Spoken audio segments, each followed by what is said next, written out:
Hi everyone. ನಾವಿವತ್ತು ನೋಡ್ತಾ ಇರೋದು 1 ಎಕರೆ 1 ಕುಂಟೆ ಅರಬಿಕಾ ತೋಟನ. ಇದು ಹಾಸನ ಜಿಲ್ಲೆ ಆಲೂರು ತಾಲೂಕು ಮಗ್ಗೆ ಹತ್ರ ಬರುತ್ತೆ. ಮಗ್ಗೆ ಸ್ಟೇಟ್ ಹೈವೇಯಿಂದ 1 ಕಿಲೋಮೀಟ್ರ್ ಆಗುತ್ತೆ.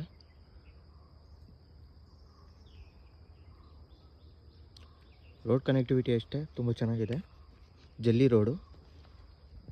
ತೋಟದ ಸುತ್ತ ಫೆನ್ಸಿಂಗ್ ಆಗಿದೆ. ಸಿಲ್ವರ್ ಮರಗಳಿದ್ದಾವೆ.